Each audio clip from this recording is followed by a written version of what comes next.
Good morning, everybody. Welcome to the show. Gosh, what a day yesterday. Unbelievable. Anyway, we're going to be following that story, of course, and looking into what will be the results of everything that just happened yesterday as it begins to pan out.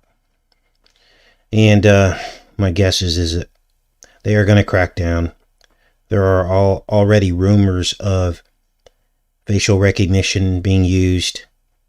And in my opinion, that was just one big honeypot. The clue that I got was when Trump first tweeted that, remember, this is a country of a rule of law. And that's code word for, hey guys, if you're doing bad stuff, we're going to get you. And that was basically giving the authorities a green light to make sure that they track down every single person that was identified at that event that was causing trouble. Now, of course, many of the people that were actually causing the trouble were probably provocateurs. But what they do is they whip the crowd up into a frenzy. They drag other people into the activity, which then, and this is C to the I to the A 101, right? This is what they do. This is what they've been doing since Blind 11. They've been propping up these bad actors, financing them, funding them, and then busting them as if this person would have organically done all of these things or organically come up with these ideas or concepts to try to hurt America. So make no mistake, they're doing the same thing now, 19 years later. And hopefully people didn't take the bait. But this was definitely a honey trap. And of course, Trump will wash his hands of it because he will say he had no control over what happened to the people that were there if Biden gets power. So I just wanted to wrap that up before we get into today's show about Yahweh, the Old Testament God.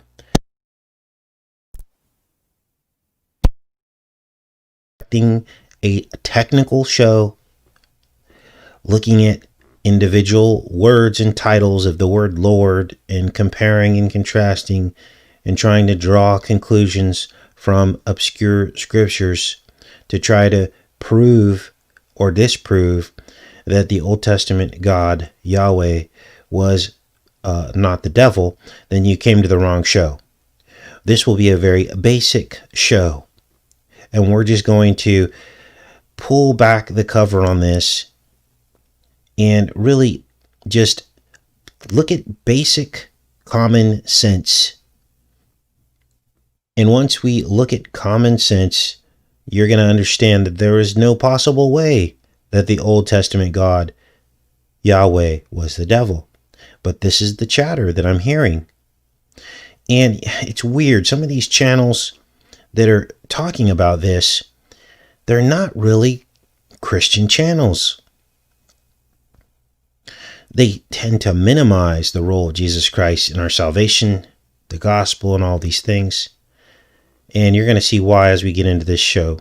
Now, of course, this is a false doctrine, specifically based on the use of the word Lord, and then confusing it with the few times in the Bible where Satan was called Lord. And it's also based on the human judgment of some of Yahweh's harsh acts of judgment in the Old Testament. Basically putting God on trial because some of the things from the Old Testament seemed very harsh. But who are we as his creation to test that and question that? That's what the devil does. That's why the devil's called the accuser, because this is exactly what he does. So this whole concept of Yahweh being the devil is Antichrist. So I'm going to present to you a logical argument that makes it impossible for Yahweh to be the devil. And it all starts and ends with one person, Jesus Christ, Yahushua. And if you believe in the Savior, that God sent his Son to die for us, then it is impossible to believe that Yahweh is the devil. Now, the reason why this doctrine is so dangerous is because it's humans putting God's action on trial. And it can lead, if you let it, to disbelief in his son, if you let it, because it's like a virus, right? It creeps in, starts to cause doubt. All of a sudden, if you believe this, certain things don't jive anymore. Next thing you know, you're questioning the very existence of Jesus himself. You're questioning the authority of Jesus himself. And this is what they want.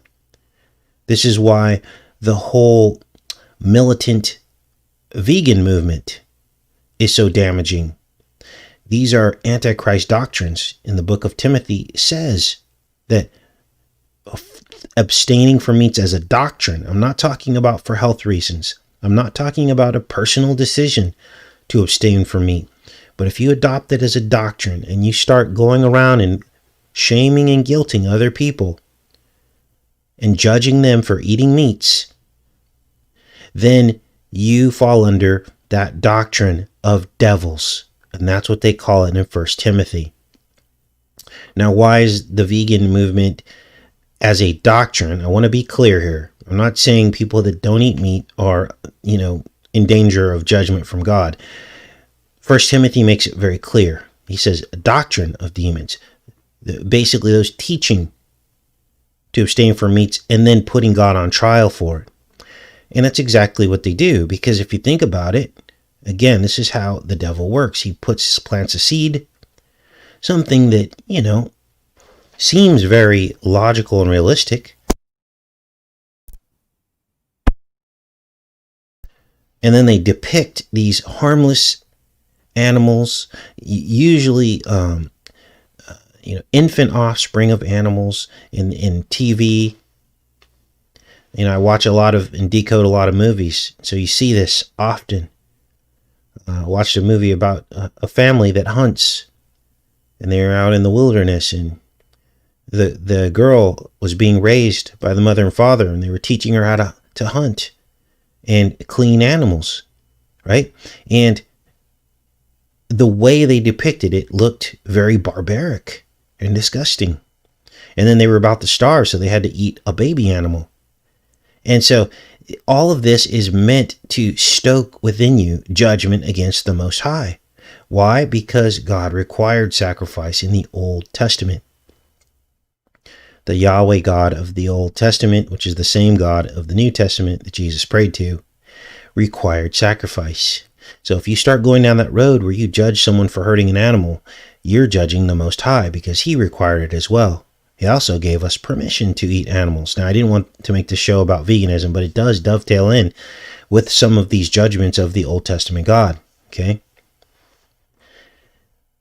So people start looking at God going, how could he want that? That's just disgusting. How could he make someone kill an animal because they did something wrong? Do you see the judgment coming through there? And what few people realize is that God had a specific covenant with the Old Testament Israelites. Nowhere in the Bible does it say that any of the other people outside of the 12 tribes of Israel had to follow those laws.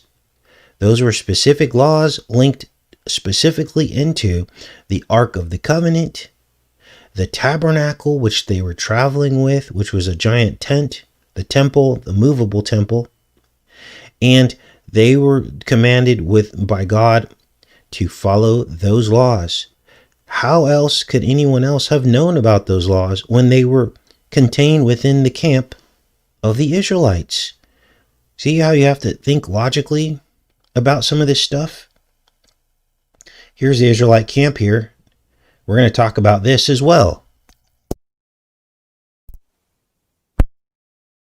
The Israelite camp was laid out like the cross.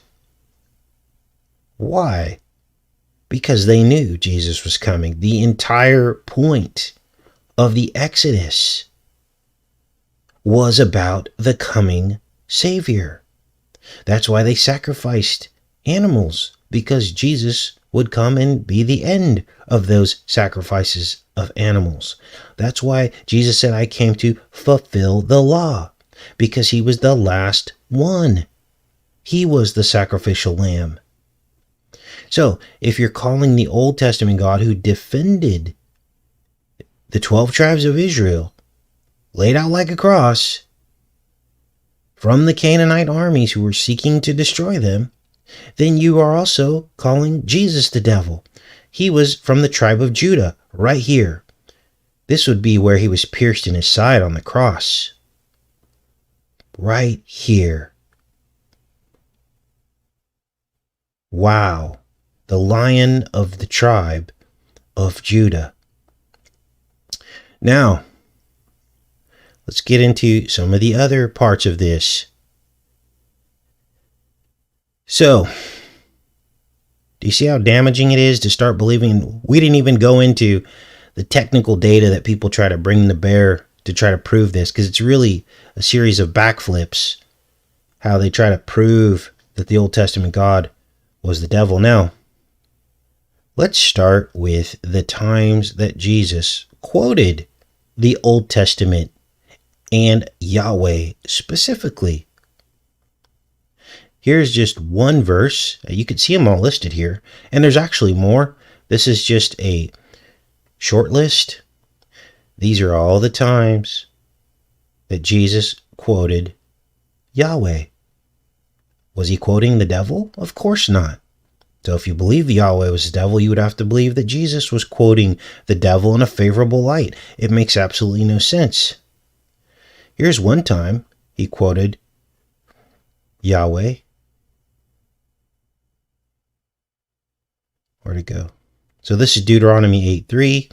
He humbled you, causing you to hunger, then feeding you manna, which neither you nor your ancestors had known, to teach you that man does not live on bread alone, but on every word that comes from the mouth of the Lord. This was a quote from Deuteronomy. You seeing this? But yet, Jesus said the exact same thing when he was tempted by the devil. Man does not live on bread alone, but on every word that comes from the mouth of the Lord. So, this is the Old Testament. This is what people are trying to say is the devil. Can't be, because Jesus quoted him in a favorable light, in rebuking the devil. So everything, these people that are claiming that Yahweh is the devil are trying to flip everything upside down. And to be honest with you, I think this whole thing is coming from a specific group of people. I'm not talking channels. I'm talking where this is coming from. There is a particular religion that claims to believe in God, but not Jesus. I can't say it here, but you guys know what it is. So, one of many verses. Let's look back here. So that was Deuteronomy 8:3. That's just the first one I pulled up. Jesus quoted it in Matthew 4:4, in case you're interested. There's Deuteronomy 6:16. He quotes Matthew 4:7. Again, this is probably during the temptation. And Deuteronomy 6:13. All three are quotes from the temptation, as you can see here. So I'm not going to get into all the details of this, but that one example that I just gave you just defeats all of the work from certain channels like Nine Nania and all these people running around confusing the body of Christ and planting the seeds of doubt. Do you see how I didn't even have to go into any of the lords and how many times it's mentioned and where it's mentioned? Makes absolutely no sense. This verse was a slam dunk. Now, let's get into some of the deeper meanings of what actually happened in the Old Testament just before and during the Exodus from Egypt.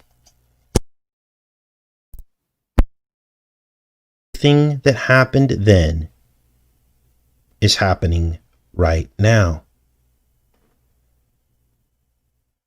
Or happened during Jesus' life, I'm sorry.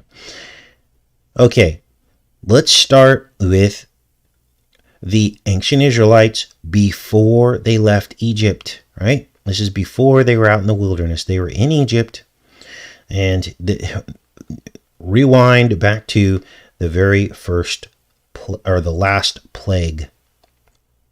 Remember the firstborn and the Passover of the angel of death, and the ancient Israelites had to basically mark the posts. They had to mark the posts. Let's open up this image here.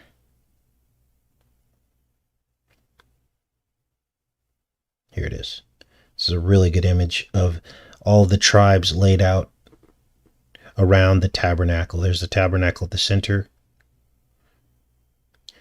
So, rewind back to Egypt, the last plague. And remember the killing of the firstborn and the posts being marked.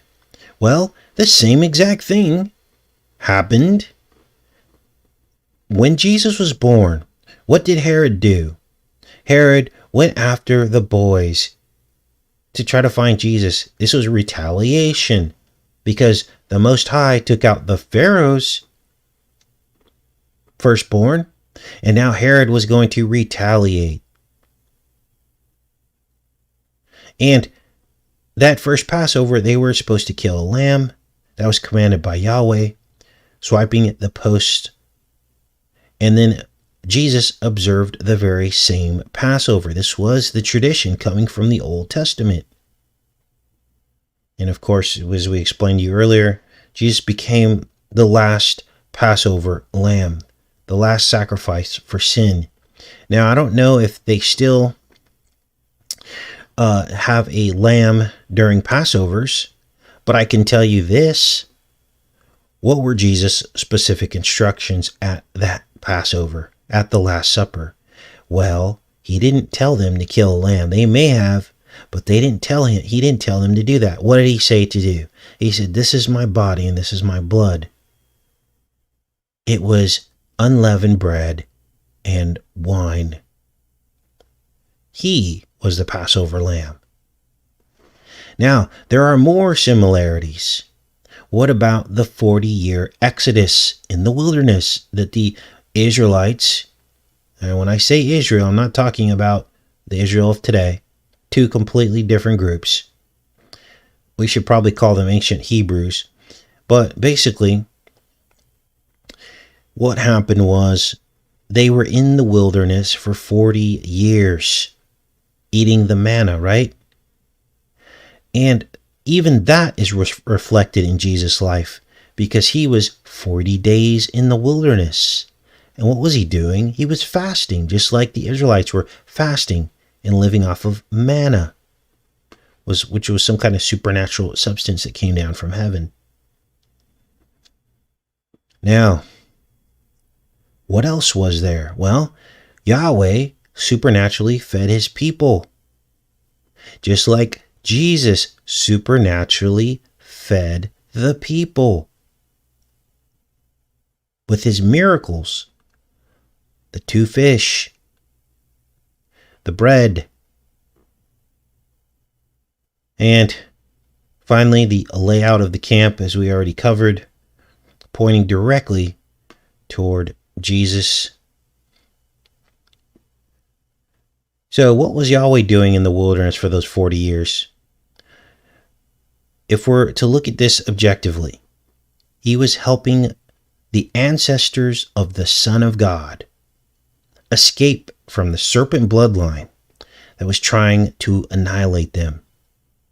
Yahweh protected them, therefore protecting Jesus' bloodline, so he could be born to save the world. So when you put Yahweh on judgment, you are putting your Savior on judgment. So enough of this Yahweh business.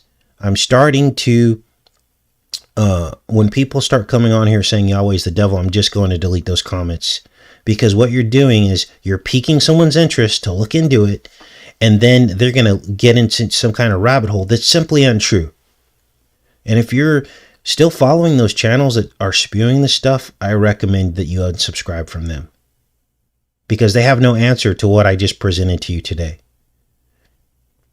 And unless you want to be the one to judge God, then have at it. But that's not going to happen on this channel.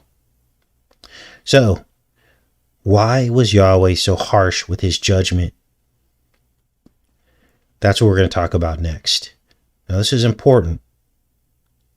As I alluded to at the beginning of this show, the Israelites were sort of a special teams group. And they had a specific covenant with the Most High. They had higher rules. They had the Ten Commandments law, of course, which now spills over the basic 10 laws, spills over into the rest of the world. But even with that, when you break those 10 commandments, you fall under grace if you believe in Jesus. You're forgiven for those sins if you repent. You don't face the immediate judgment that the Israelites faced because we're under grace. That's what Jesus came to do.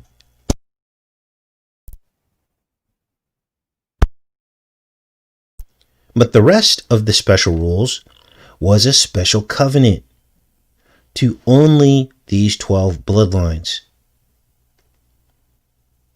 How do I know this? Well, I'll give you a very stark example. Do we still segregate women when they're on their menses, call them unclean, make them sit outside the camp, and if anyone touches them, they become unclean? Of course not. We don't do that anymore. Jesus didn't do it.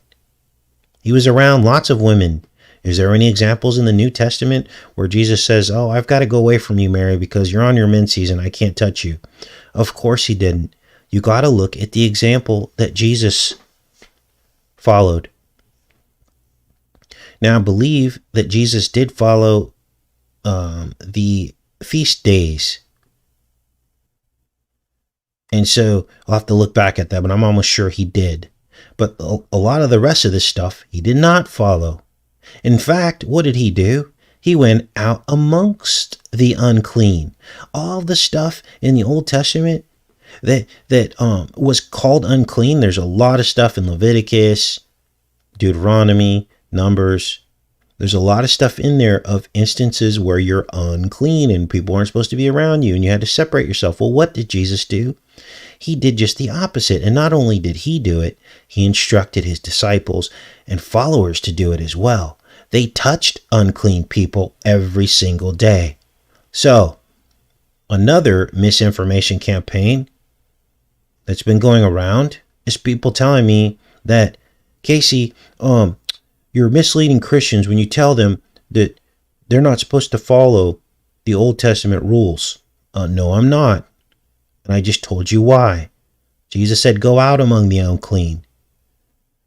Touch them. Heal them. Comfort them. So by your definition, if we're supposed to follow the Old Testament, then Jesus and the disciples broke it every single day. So, again, I told you this was going to be matter-of-fact, logical proofs that are simple concepts to understand because we have the modern example. So, the Israelites were special teams. They had special rules. Now, why did God make special rules for them? Well, like I said, think of it like this.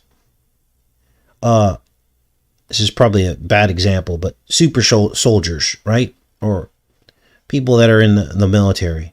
They undergo intense training, right? They lose all their rights as citizens, basically. And I know this for a fact because I had a friend back when I was in high school that went into boot camp.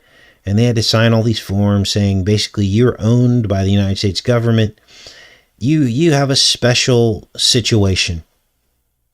When the higher you go up, they really don't allow you to have typical relationships that most people have.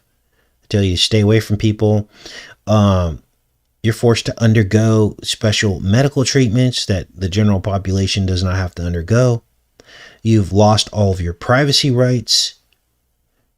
So that would be the dark side version of total and complete obedience in the presence of God, right? Because this is kind of the same thing that happened with the Israelites. They were on a special mission to protect the tabernacle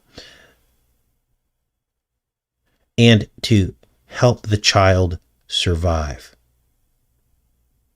Special set of rules, a covenant. So who are we to judge why God decided to wipe out entire villages of people, even if it was men, women, and children? Who are we to judge that? God can take people out and he can resurrect them on a whim. So maybe he was just pulling these people off the playing field because of their bloodlines. He knew that they were going to just relentlessly come after the Israelites. And he's like, well, let's just pull them off the board and I'll resurrect them later if they were innocent. You see how this works? But because the devil does not have the power to resurrect, nor is he the Most High, when he sacrifices and kills people, that's different. So my point is, we're not God. We shouldn't be trying to second guess him. The fact of the matter is, sometimes people are brainwashed or can continue an impure bloodline. And God knew the beginning from the end, and he made the final judgments on the people that he was around. We're fortunate, actually, living in this day and age, that we don't have to face God's wrath and immediate judgment in our timeline, because we're under Christ's grace once we're saved. So I'm hoping you guys are all understanding and getting this, because this is very serious. There's too many false teachers out there confusing people about the Old Testament God, and it needs to stop now. This is not the thing we should be focused on at this point of the game. Okay, let's go into the chat. That was pretty much the whole show.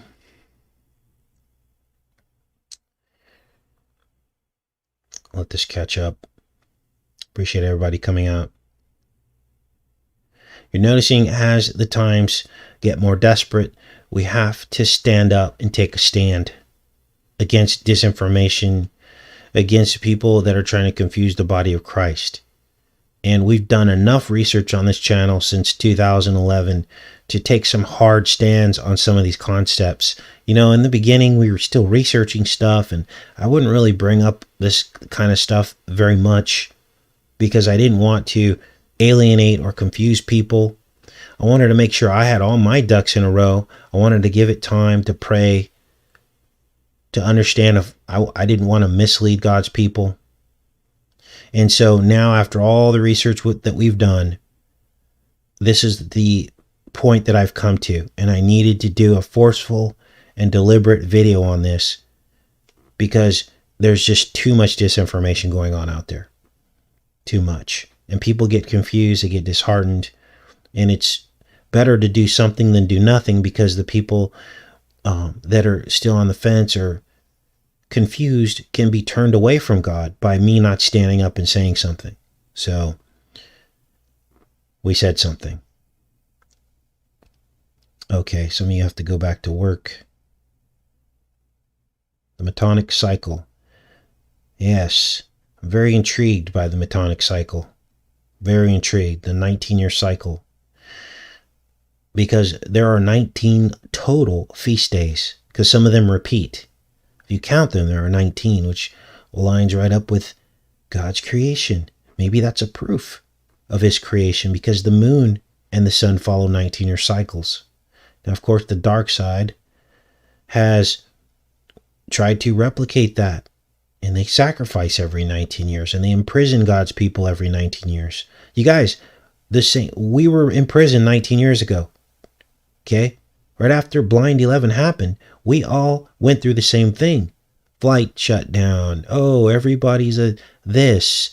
Oh, now you got to basically get wanded at the airport. All of that happened. It was the same type of thing. And here we are again, a different kind of imprisonment.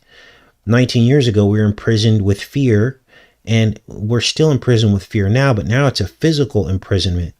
Pretty soon, there will be an exodus, whether you like it or not. It will be a spiritual exodus outside of this imprisonment. You guys, we are the ancient Hebrews imprisoned in Egypt. It's happening again. And in another 19 years, if we last that long, believe me, the imprisonment will be even more harsh. Because the Pharaoh makes all the money. And he controls it, which controls me and you. Plain and simple.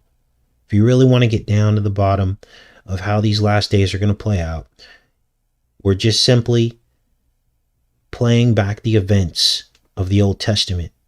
Did you know that there are the 10 plagues of Egypt, and they mirror some of the plagues that we will undergo in the last days when the seals are opened?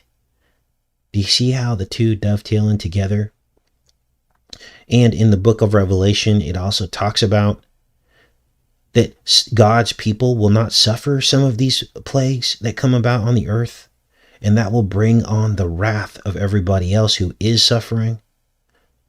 You guys, it all keeps repeating. There's nothing new under the sun. There's one specific plague that overlaps. I think it's the frogs, one of the 10 plagues. And then in the last days in the book of Revelation, there will be like frogs and pestilence. There are several others as well. The sun going dark, the water turning to blood. These are all mirrored plagues from the 10 plagues of Egypt. And those of God's people who choose to stand on principles and morals will not suffer those plagues. I think we're right here at the beginning of it right now. Now, for those of you that chose to stick around, I got a little treat for you. Because this is the World's Fair of 1939. We're going to do an entire show on this and look at Stonehenge. These people worship the sun. Plain and simple. We're going to cover this in detail because there was this structure here. It's called the perisphere.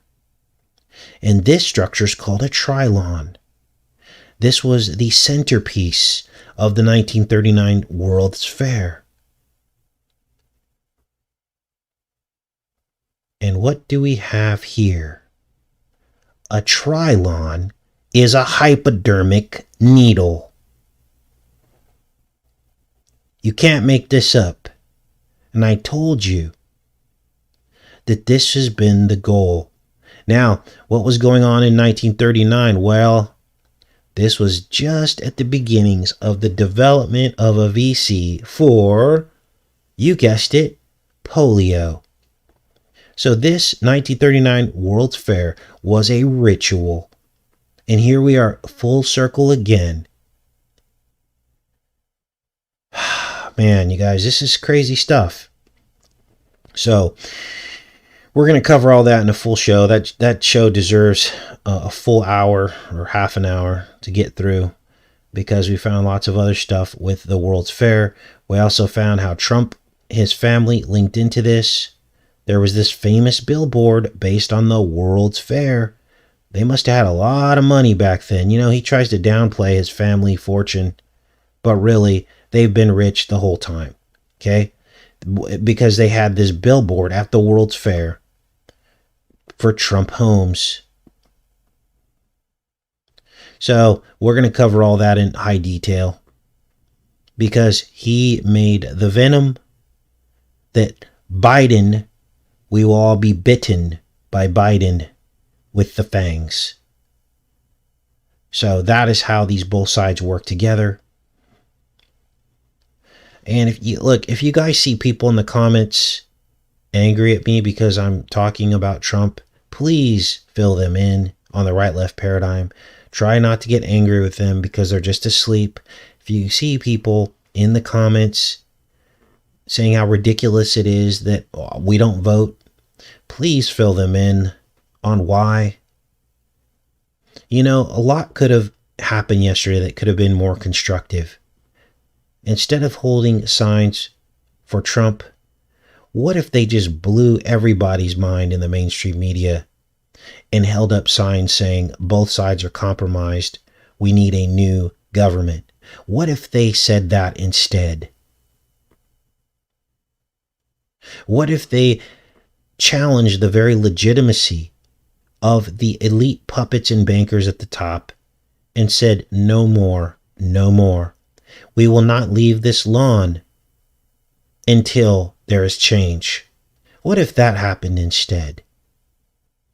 But instead, people fall into the right-left paradigm, and then the other side is able to point the finger. It's called the fall guy or the scapegoat, and this is how we keep running round and round and round, chasing our tails. We've been doing it for the several hundred years of the founding of this country. Nothing has changed because everything keeps being seen through the lens of the right-left paradigm. Until you step out of that and understand that rich people like to keep their power, and every single president has been rich, then we're never going to understand what's going on. And the people at the top just keep the theater going. They just keep it going. Do you know how easily Trump could have brought this country together? What if he got in power and the first thing he said was, you know what? Today, I'm a conservative-minded person, which he's not, by the way. Look at his history. But let's say he changed. Let's take him at his word. I'm a born-again Christian, which I don't even think he actually said those words. I think everyone just assumed he was. Did he ever say that on camera? I don't think he did. Anyway, let's just assume he got up there on his first day of the presidency and said, my vow is to never say a negative thing a Democrat or Republican ever again. That's my goal. I might not be perfect at it, but that's my goal. And we need to kick out all these rich bankers and rich companies that are fleecing the people. And we're just going to start from there. I love people from all races, and you should too. I want you to walk next door to the Democrat. I want you to shake their hand and tell them that we're going to change the world. What if he did that? Can you imagine how powerful that would have been? But it never happened. It just kept the divide going, the Diggs and the Pelosi and the do-nothing Democrats. And I'm not saying the Democrats are good, you guys. It's not why I'm telling you this, because the Democrats are bad too. But you got to take the higher road. You got to give them no ammunition to come at you in any way, shape, or form. You just keep extending the olive branch over and over and over again. But that would have never happened because we know that wouldn't happen. But what if it did? What if the people on the lawn yesterday saw things differently? It could have really made an impact. Now, here's the crazy thing about what happened yesterday is, so Trump had everybody show up over there, and when they had the perfect opportunity to actually make change because they had numbers, you guys, we've been wanting numbers like that to show up for dozens of other causes, have we not? Couldn't get the numbers for anything. Couldn't get the numbers of protests for this virus that's only killed 1/10 of 1% of the population. And those numbers are questionable. It's probably closer to 1/100 of 1%. When you look at the false positives and the death certs that they're just pasting on everything with anyone who they even think has CV, even if they clearly died from some other reason, they're saying, oh, because they had CV, it complicated their other condition. Otherwise, that other condition would have never killed them. How do they know? You're looking at hundreds of thousands of cases. You're going to really be able to make that determination with the swipe of a pen without going through a coroner to actually look at the disease state and look at what part the CV had in the death of that person? Are you serious? We're supposed to just take their word. So It's probably closer to 1/100th of 1% of the American population. I don't even know where I was going with that, but what I'm trying to say is that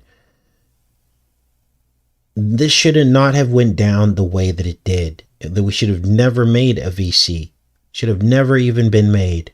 Should have never shut down an entire country and an economy. All this has been based off of fear. So, what else do we have here?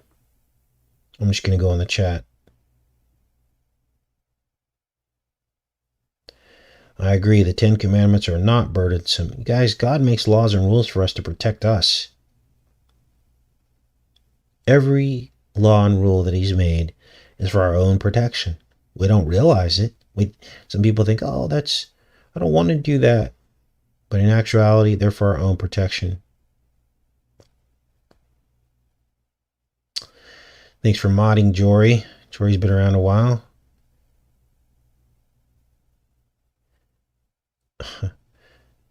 Yeah. Oh, here's another one. I guess CNN came on last night and actually admitted that there is a 98% reduction in flu cases.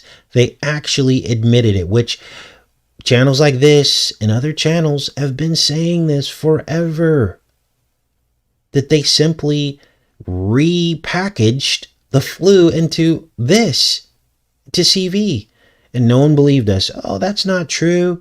We told you from the very beginning that they're not even reporting on flu deaths anymore because there aren't any. They all magically turned into CV. So they're admitting right there. They're admitting it. But here's what they're trying to say. They're trying to say, oh, it's because we've all social distanced and we're not sharing air with each other. That's why there's no flu deaths. Well, if that's your indicator and your logic, then why are people still getting CV then? Oh, because CV is so much more virulent. They just keep running in circles, chasing their tails with this information. And it's just getting to the ridiculous now. It's getting ridiculous now. So that's kind of the update on CV. They're actually admitting there's 98% reduction in flu cases this year. It's unbelievable. And people are buying this. But you look at the mainstream media and all they do is complain about people not following the rules. So why aren't all those people getting the flu and dying? Why aren't all the people that are not wearing masks? It's just crazy. Here's the thing. Here's the truth. They need every single death they can get. They need every single one to then repackage that to the CV. So the easiest place to get those is from flu and pneumonia deaths. That's the easiest place to repackage those numbers from. They don't want to give up any of those numbers. Right? Because those are easy to get. Because the symptoms are very similar. So they just go, okay, move this over here. And they think we're stupid enough to just buy it. But sadly, a lot of people are. They're just buying this stuff. They just trust these people. So now the cat's out of the bag. But here we are. So, okay. Armed forces yesterday were not wearing masks. That's interesting.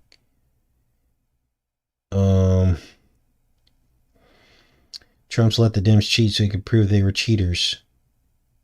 How did that turn out? No, Trump let the Dems cheat because this was all part of a big plan. To take more of your rights, to force the VCs. You guys were weaker than ever in terms of these forced VCs. Now it's just solid chaos. They can do whatever they want now. They'll justify it very, very easily. They'll say the country's destabilized and the government's been threatened. Now we just have to do whatever we want to do. Keep you guys safe. It was all part of the plan from the beginning. If cheating with voting was such a big deal and Trump was so afraid of it, he had 4 years to fix it. Why didn't he fix it? That should have been priority number one to make sure he got reelected, right? If he knew the mail-in ballots were going to be a problem, why didn't he fix this 4 years ago? He didn't fix it on purpose because they wanted maximum chaos. That would have been priority number one. I would have said, Didn't he have the Republican House and Senate? Couldn't he have passed some laws or executive orders to make sure the integrity of our voting? That would have been a real easy thing to do. Who doesn't want integrity of voting? I would think that that would be a right as a citizen. That should be one of the Bill of Rights, that I will have complete 100% confidence that my vote actually counts. None of that happened. There was no focus on that. He might have mentioned it a couple times, but he still won, or they say he won. So, is there a problem with voting fraud or not? If he won the first election, so he's basically challenging the legitimacy of his own election. It just makes no sense when you think about it. Absolutely no sense. So, what else do we have here? Great question, by the way. That's how I feel like sometimes, Denise. Everything is so lame. I try to lighten up, but there's so much misinformation out there. All right.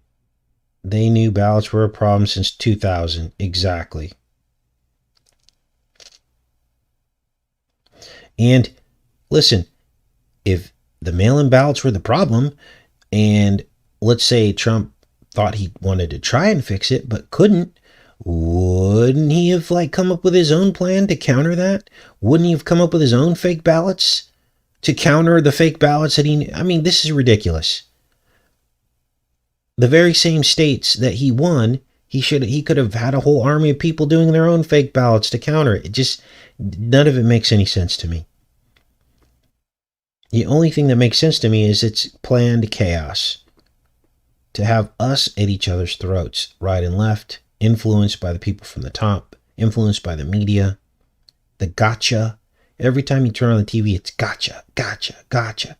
Well, for some reason, that hits our dopamine receptor. And we enjoy that. We enjoy a contest and a fight. That's American culture. It's about contests. It's sports. It's humiliation and shaming. I couldn't believe, I don't watch TV much, but because I'm at my mother's house, I walk by the TV and I try to spend time with her. She watches a lot of TV. And I can literally only sit in front of the TV for 5 minutes because all that is on TV now is shaming, gotcha, humiliation rituals, every single show. Dr. Phil was on. Dr. Phil used to be a person that people like to watch. He's on there shaming and humiliating people, using their pain to get viewers. It's unbelievable. And it's all fear. Every day you turn on the TV, they're talking about the CV numbers. And now, it's just all fear. And they show full hospitals. This is what they want you to see. Hospitals spilling over the brim. You guys, hospitals have always been spilling over the brim. Nothing's changed. They've always complained about hospitals spilling over the brim every single year. So what's different? If the hospitals were so full and spilling over the brim, then why did 50 plus hospitals close this year in America? Why were nurses laid off? Why are these hospitals not being staffed correctly up to the limit? Instead, they're laying off nurses, saying the hospitals are bankrupt. Where is the stimulus money to keep the hospitals open during a spamdemic? None of it makes any sense. So I'm ranting a little bit. Sorry, but, this is the shape of our world. All right, what else do we have here? Now, everything I say in this show, you can look up for yourself. But please, don't come into the comment section and just call me a liar until you've done your own research, because I don't like repeating myself. So go research it yourself, Google it, whatever you need to do, Bing it, and try to verify the information I'm just telling you, like the closed hospitals and the nurses being laid off. And then you can come and battle it out with me in the comment section. Okay? But otherwise, I'm just going to delete your comment if you're disagreeing with me and not showing me proof of what you're trying to disagree with me about. If you just come on and say, gosh, you really hate Trump, don't you? Oh, sorry, you're going to get deleted because you're not putting any substance behind what you're saying. Because I just explained to you in this show that I don't hate Trump, that both sides are compromised. So when you say stuff like that, that's a lie and it's disinformation. It's not going to be allowed. So what else do we have here? What's inside the black cube? Wow, that's an intriguing question. Pure evil, probably. Planned chaos. Every time this stuff happens, you and I lose our rights. Every single time. All right. Yes, Yahweh is not the devil. Thank you. You guys get it, but it's crazy. I'll get like 5 people sometimes. They're like telling people to go watch these channels that are straight up calling Yahweh the devil. And I'm like, are you guys kidding me? So that's why I had to do this show. I don't like doing shows like this because I don't like disagreeing. I disagree with a lot of channels, but I don't like posting stuff about it here. I try to keep people's names out of my mouth.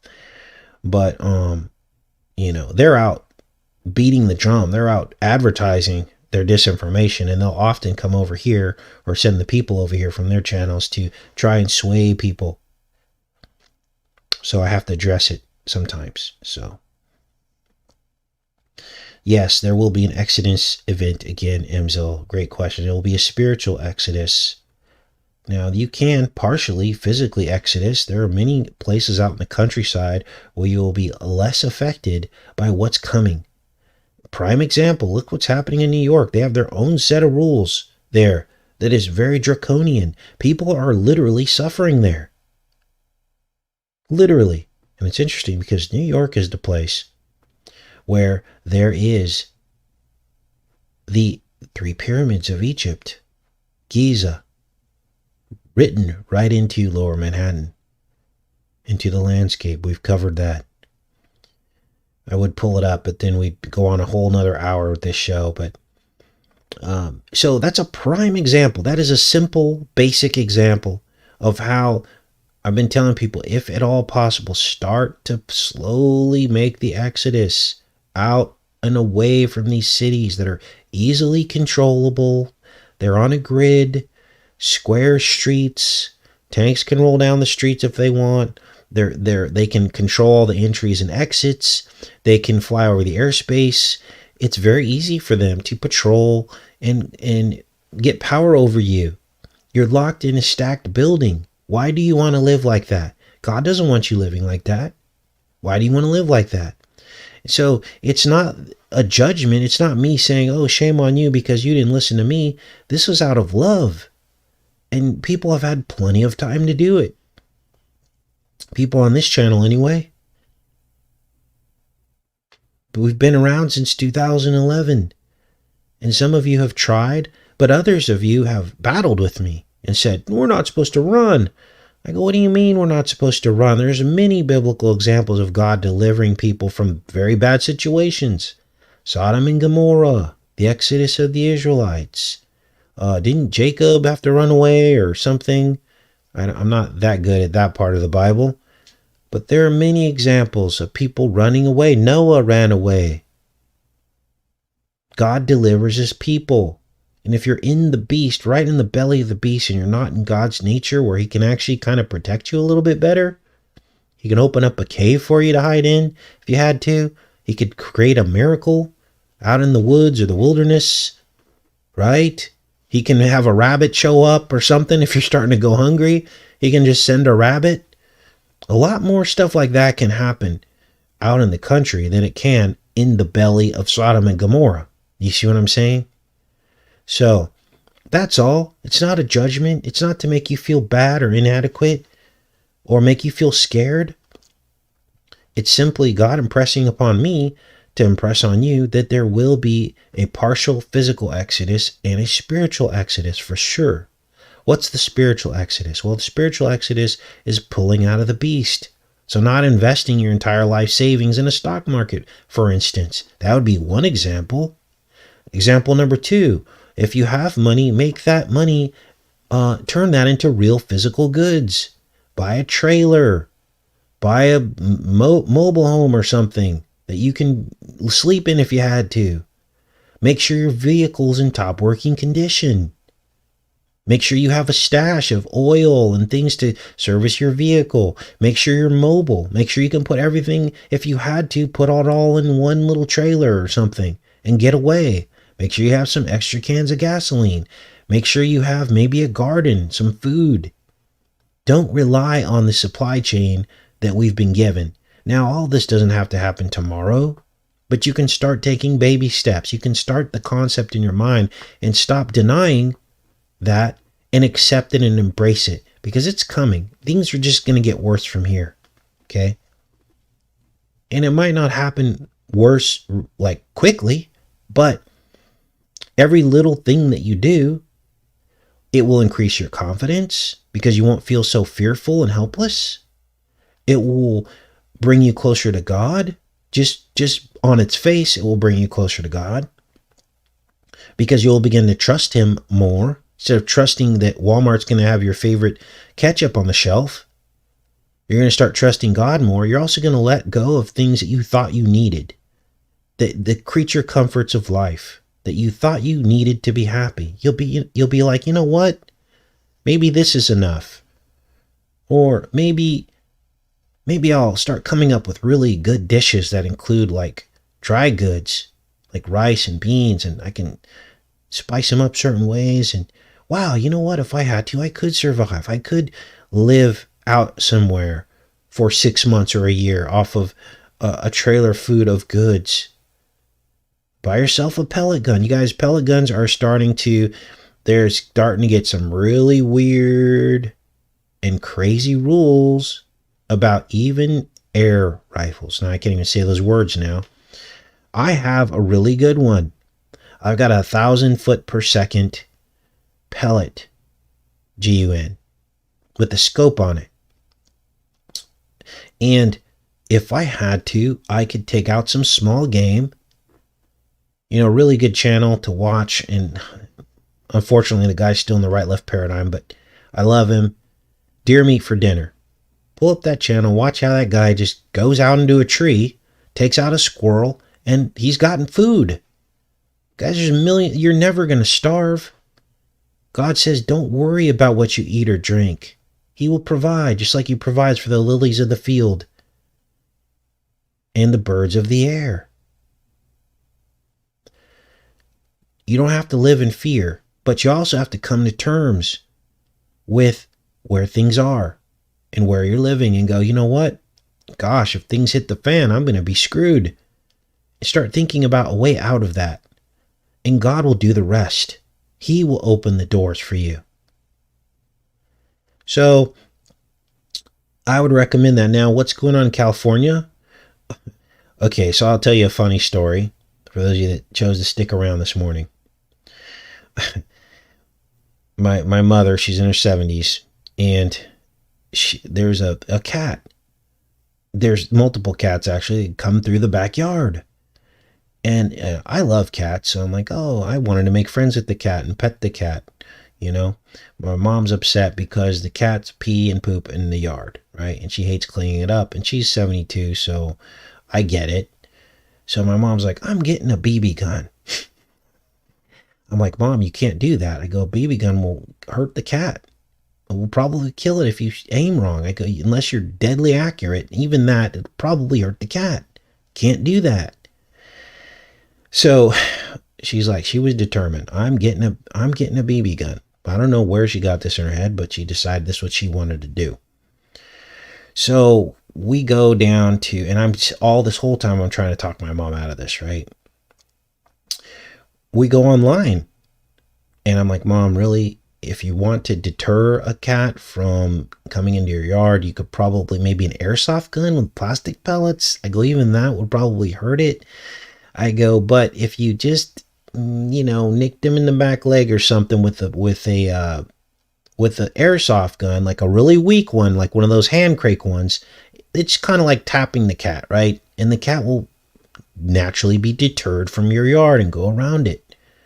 So There, nothing I could talk my mom into would have her get an airsoft gun. She's like, no, I want to. I'm like, Mom, you can't do that. Anyway, we went online, and of course, you can't get a BB gun delivered to California anymore. Amazon won't do it. Unless it's a vendor inside of California, that you cannot ship them from out of state. And the crazy thing is that the vendors that are in state, there are only a few, they have doubled and tripled the price on those GUNs. This is for a BB GUN, you guys. It's crazy. So I was kind of snickering to myself because I did not want my mom buying a BB gun to take out an animal, because here's what would happen. Even if she wanted to just deter the animal, she probably would have hurt it, and I would have had to clean up the mess. So it's back to airsoft, and it's hand crank, not CO2, which you can stick your hand in front of that and it won't hurt you. So that's a funny story. Yeah, we went down to the sporting goods store, and that's what the guy recommended, a slingshot, Isaac. He's like, we got slingshots, but man, we can't in our clear conscience sell you a BB gun if we know that you're going to hurt a cat with it. She was so frustrated. And all I could do was laugh, right? Okay. Yeah, Jeremiah says us decoders are wore out from yesterday. I'm pretty wore out too, watching what went down. Tam Tam says ammo prices are crazy. Yep, that's how they're going to do it. And why wasn't that addressed by Trump? Why didn't he talk about how they're trying to deter people from owning a self-defense mechanism and what's happened to the ammo prices? If you're so much for the Second Amendment, how about you put a limit on the amount of ammo, the price of ammo, and take off the limits? I'll give you another example. I got a friend that actually hunts here in California. He might be watching the show right now. And I told him years ago, I said, dude, they're coming. And he truly believes that Trump is going to change things, and in terms of defending your Second Amendment. And I go, dude, that's not what's happening. You got to look at what's happening. Anyway, he went to go hunt down in Southern California, to go duck hunting. And he couldn't even get ammo. You can't even buy ammo. They had to try to drive over to Arizona to get ammo. And I think it was his brother wasn't even allowed to purchase a GUN, even though he already had other GUNs. So things are getting crazy. Things are not moving in the direction that they're supposed to be moving when it comes to the Second Amendment. Didn't get any better with Trump. In fact, it got worse because Democrats had now a reason to oppose Trump, right? Because they were trying to spite him. Well, at least that's how the right-left paradigm works. It's the illusion. That's the excuse that they give for passing all of their state Democrat stuff. Because they whip up the left and they go, yeah, let's do this to get back at Trump. And they just keep tightening the screws. Why do you think New York and California are the worst places to live right now in terms of the CV? You got Newsom, the nuisance, running around just shutting everything down. Same with Cuomo. It's because now they have free reign to do it because they got all the Dems on their side saying, yeah, do it. We can get back at Trump. That's how the right-left paradigm works. It's why people by the millions went to go see WWF wrestling matches that they knew in their heart and mind were fake, but they went anyway because they're entertained by the drama and you versus me. And they actually really got into it. And they actually really hated Andre the Giant. Or they actually really hated The Undertaker. Or liked The Undertaker, whichever side you were on, to the point where fans would throw things at these people. Really actually believing that they were evil and bad and that they were opposed to their favorite wrestler. Think of the psychology behind that. And now multiply that times 100 and looking at American politics, which is no different. Throwing water bottles at each other, it's basically the same thing. getting us all whipped up into a frenzy. And it's all just theater. It's all just fake. So, come up for air. We need slingshots. David and Goliath, says Miss Smart Pants. That's pretty funny. So we just hit 90,000 subscribers, and you guys, it's been a very, very long road here on YouTube. Had actually somebody come on and say, look at this channel. Look how many subscribers he has. He must be a shill. I'm like, you have no idea how hard we had to fight for the subscribers that we've had. This has been going on for almost 10 years. Videos every single week.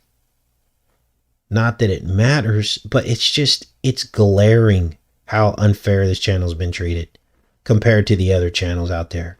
So when people try to bring that up as a reason to discredit this channel, I just laugh, because there are a handful of you that have been following me since the beginning, since 2012, and we've all grown together.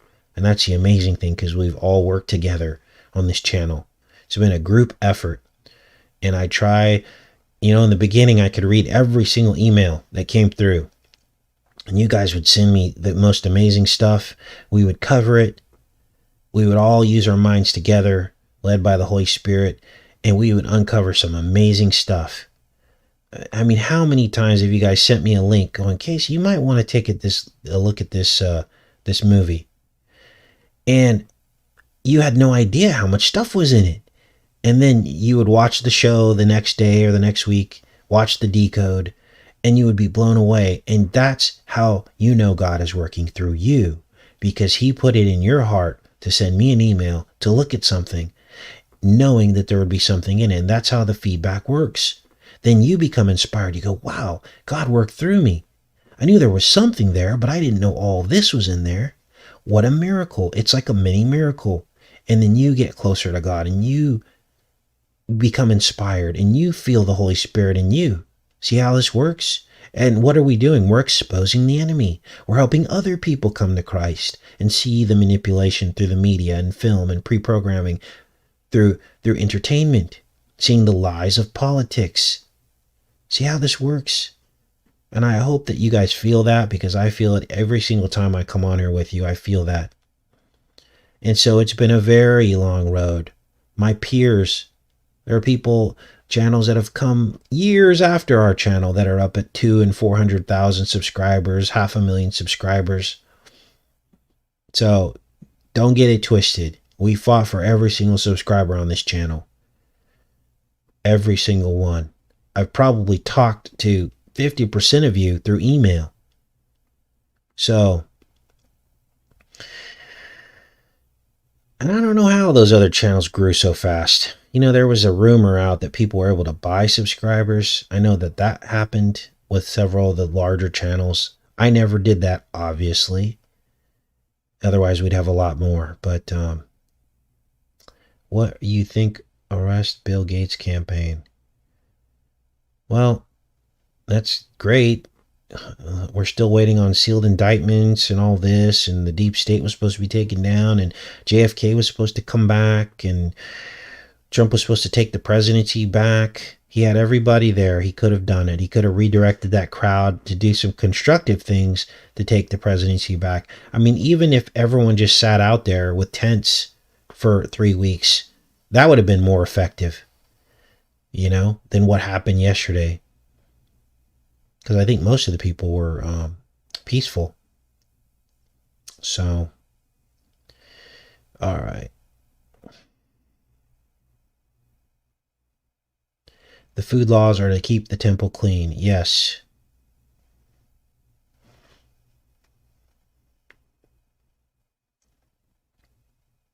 Trump will turn back to his own fort and stumble and not be found again. Biden is the raiser of taxes. Yep, Biden will raise taxes.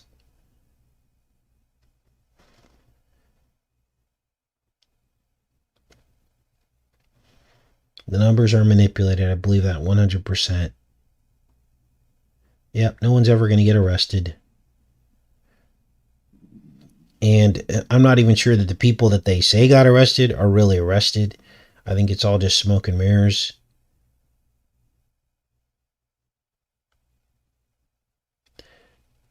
And people say, oh, he cut down trafficking by 98%. No, he didn't.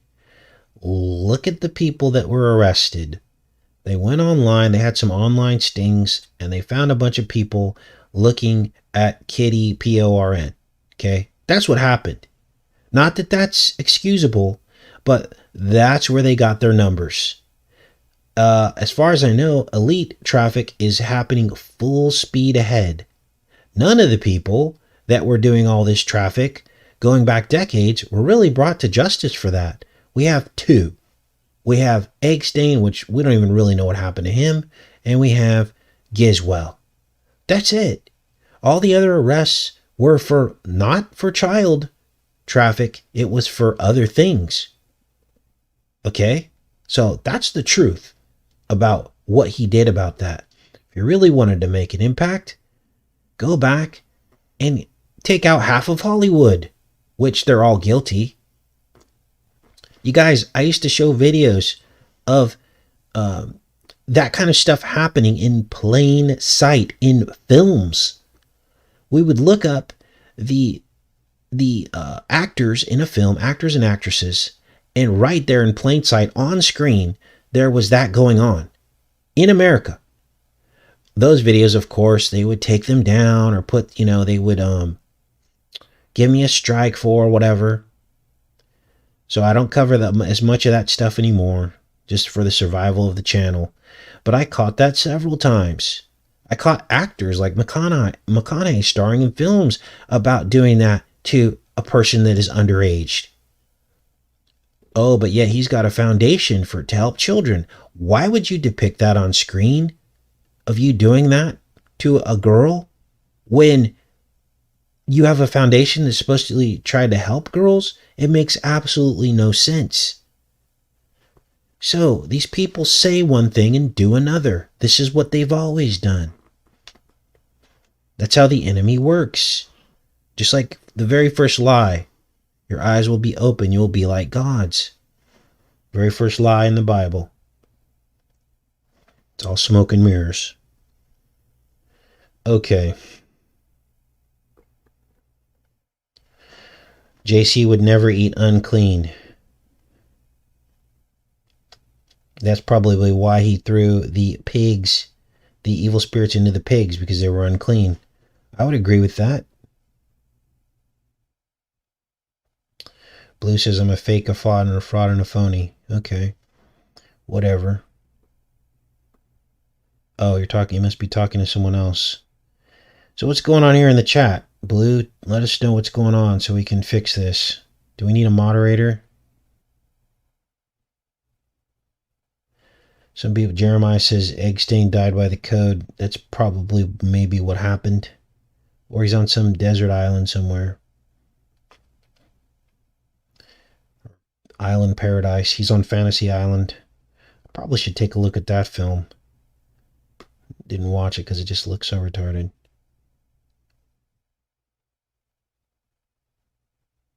Kept the feast days. Yes. Yes, you're right, Kelly. And I agree with that. Agree 100% with that.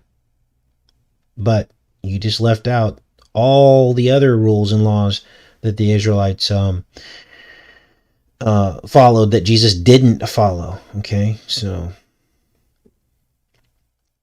there were a lot. They're called ordinances. There were like hundreds of them. So sorry about that, Blue. I didn't mean to come at you. You got to look at the context of a lot of this stuff when the chat goes by so fast. Oh, thanks, Blue. And so apologies. Sometimes I get it wrong. Don't take it personal.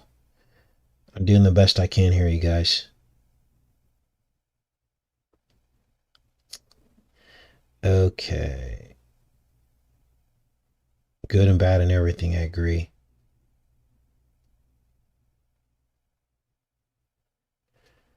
Okay. All right. I'm going to let you guys go because I want you guys back here bright and early tomorrow with tomorrow's show. And I hope you guys all have a great day. Get saved today if you haven't. Say a prayer and let Jesus into your heart. Don't open chakras. That's not what Jesus taught. It's the last thing you need to be doing is opening up your chakras. You need to let Jesus and the Holy Spirit into your heart and pray in His name. Have a great day, everybody.